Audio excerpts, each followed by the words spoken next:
नमस्कार, स्वागत है आपका सिटी पोस्ट लाइव में। मैं हूं मुस्कान। बिहार में अब सोशल मीडिया पे गाली गलौज या अमर्यादित टिप्पणी करने पर सीधा गुंडा एक्ट लगेगा। ऐसा करने पर 1 साल तक की जेल या 2 साल तक जिला या राज्य से बाहर किए जा सकते हैं। नया गुंडा एक्ट क्या है, सरकार ने क्या आलोचना बंद करने के लिए कानून बनाया है, कौन कौन सी इसकी जद में आएगा, इस विषय में बातचीत करने के लिए हमारे साथ मौजूद है हमारे सहयोगी रवि मिश्रा। रवि जी, ये बताइए, सोशल मीडिया के चक्कर में अब जेल जाना पड़ सकता है, गुंडा एक्ट के तहत होगी कार्रवाई?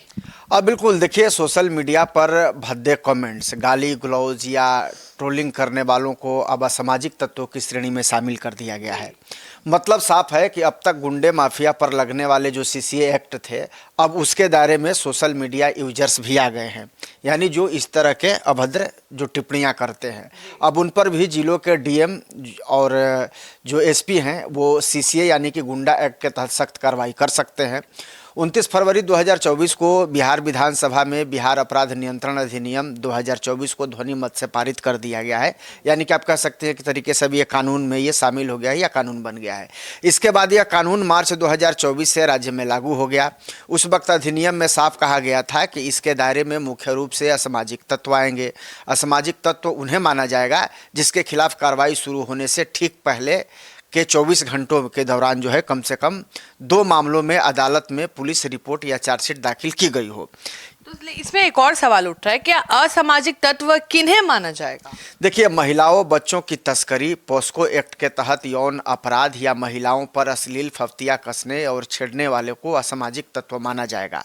धर्म, जाति, नस्ल, भाषा या समुदाय के आधार पर या अन्य किसी भी आधार पर 2 धर्मों, भाषा, जाति या समुदायों के बीच शब्दों के जरिए दुश्मनी या घृणा फैलाने का जो कोशिश करेंगे, इस कानून की जद में वो भी आएंगे।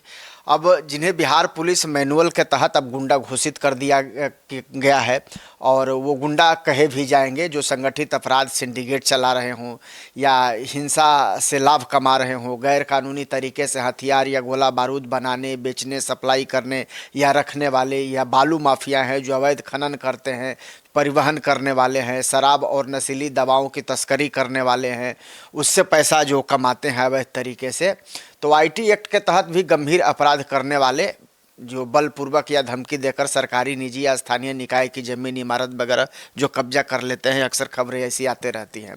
तो अब नए संशोधन के बाद सोशल मीडिया पर भद्दे कमेंट्स या ट्रोल करने वाले भी अब इस दायरे में आ गए हैं। अब उनका बचना तय है, क्योंकि सरकार ने अब इसको कानून के तहत उनको अपने जद में ले रखा है। अपशब्द या अमर्यादित टिप्पणी के दायरे में क्या क्या आएगा? देखिए, सरकार ने अभी स्पष्ट नहीं किया है, कोई ड्राफ्ट तो अभी तक बनाया नहीं गया है, लेकिन ये जरूर हो कि अब इस तरह के भद्दे कमेंट्स करने वाले सोशल मीडिया पर अब बच नहीं पाएंगे, क्योंकि अब उन पर सरकार की निगरानी हो गई है। लेकिन पिछली घटनाओं को देखें तो यह स्पष्ट है कि इन शब्दों के मायने बहुत व्यापक हैं, और यही पूरी तरह से उस वक्त की सरकार पर निर्भर करता है कि कौन से शब्द अपशब्द या अमर्यादित हैं। दरअसल सरकार या पुलिस अपनी मर्जी से किसी बयान को अपशब्द या अमर्यादित तय नहीं कर सकती। संविधान में इसके लिए स्पष्ट पैमाने तय हैं। कानून की नज़र में केवल किसी को बुरा लगना या गुस्सा आना अपराध नहीं है। बयान ऐसा होना चाहिए जिससे हिंसा, दंगा या समाज में नफरत फैलने का सीधा खतरा हो। तो ऐसी स्थिति में उन पर गुंडा एक्ट लगेगा। अदालत यह देखती है कि क्या उस बयान से भीड़ भड़क सकती है, क्या भाषण और हिंसा के बीच सीधा और तत्कालिक संबंध है। अगर टिप्पणी किसी व्यक्ति या समूह के धर्म, जाति, भाषा, लिंग या समुदाय को निशाना बनाकर वैमनस्य या द्वेष फैलाने के उद्देश्य से की गई है, तो उसे अमर्यादित और आपराधिक माना जाता है। तो यौन रूप से स्पष्ट टिप्पणी, नग्नता या किसी महिला की गरिमा को ठेस पहुंचाने वाले शब्दों को भी आईटी एक्ट की धारा 67 और बीएनएस की धाराओं के तहत अभद्र घोषित किया गया है।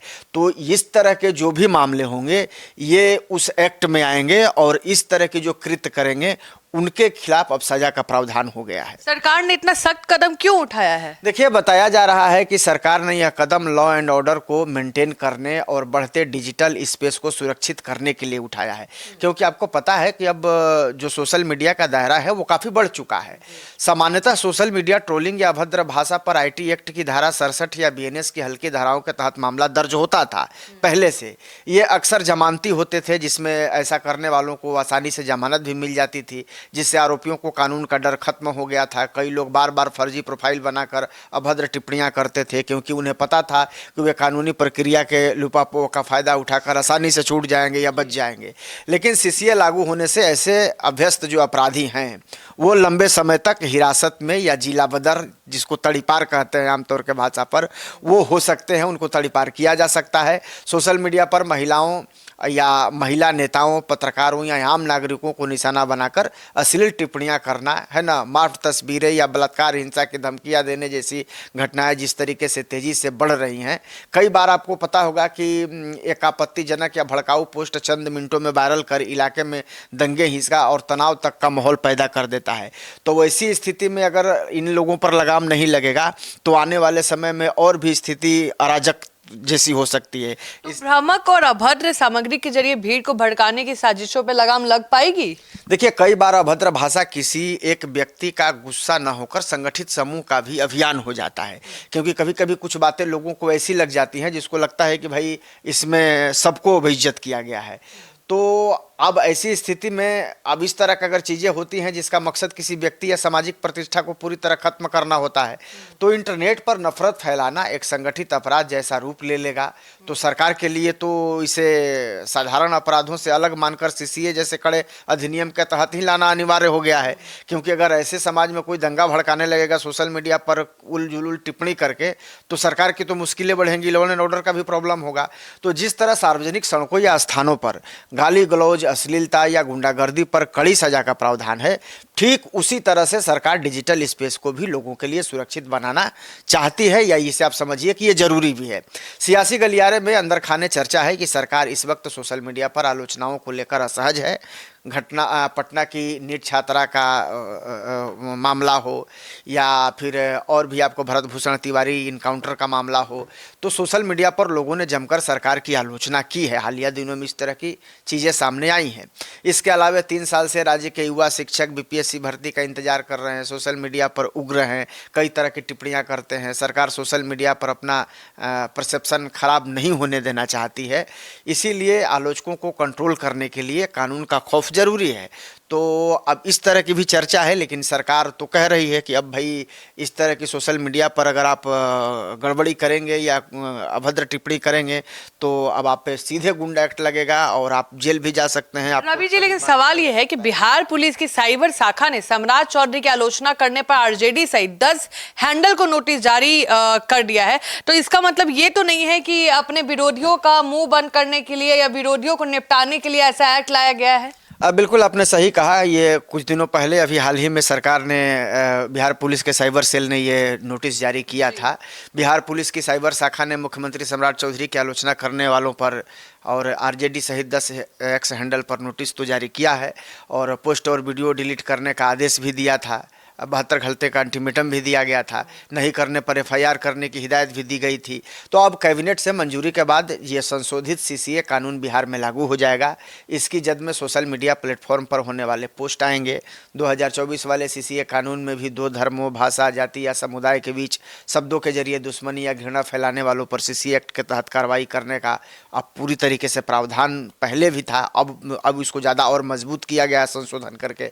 तब इसके बावजूद सरकार ने 20 जुलाई को फिर से ये संशोधित कर स्पेशली सोशल मीडिया पर भद्दे कमेंट करने वालों के खिलाफ इस एक्ट को शामिल किया है। तो क्या सरकार इस कानून से अपनी आलोचना बंद कराना चाहती है? हमारा फिर वही सवाल है। देखिए, सोशल मीडिया पर अपशब्द या आपत्तिजनक कंटेंट पोस्ट करने के अपराध को सीसीए के दायरे में लाकर सरकार ने डीएम और एसएसपी और एसपी को सीमित पावर जरूर दे दिया है।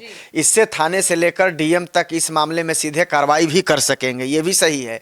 इसकी जद में स्वतंत्र आवाज भी आ सकती है। सरकार का यह फैसला तानाशाही की तरफ इशारा भी कर रहा है। सरकार इस कानून की आड़ में अफसरों के जरिए सरकार की पॉलिसी की आलोचना करने वालों को टारगेट भी कर सकती है।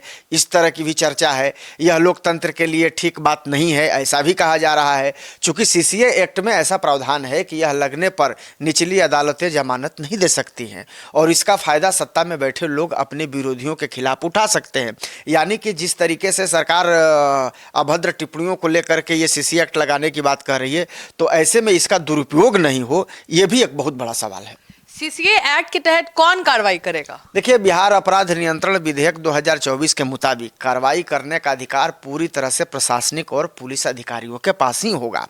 और जिला दंडाधिकारी जो डीएम होते हैं, किसी असामाजिक तत्व को क्षेत्र से बाहर निकालने का आदेश दे सकते हैं।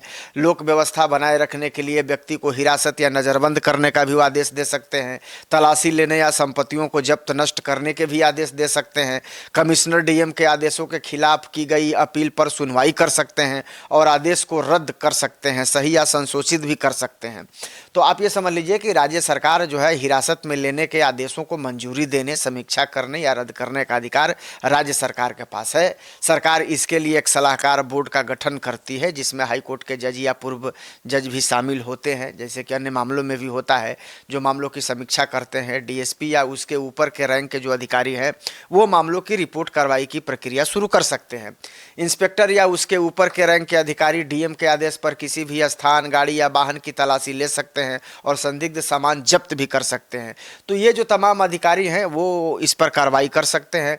तो अब सबसे बड़ा सवाल यही है कि सरकार इस तरह के जो सीसीए का कानून जो लाई है, कानून तो पहले से था, अब जो संशोधन करके लाई है, तो सही बात है, अभद्र टिप्पणी करने वाले या फिर इस तरह के चीज़ों में एक तरीके से लगाम तो लगेगी, लेकिन ये भी देखना होगा कि इसका दुरुपयोग नहीं हो, क्योंकि जब इसका दुरुपयोग होगा तो इसको लेकर के लोगों में और भी आक्रोश फैल सकता है और इससे और भी बड़ी परेशानी खड़ी हो सकती है। तो चलिए, आप सुन रहे थे, हमने आपको सीसीए एक्ट के बारे में सारी जानकारी दे दी है। अगर तब भी कोई सवाल आपके मन में हो, कमेंट सेक्शन में जरूर बताएं।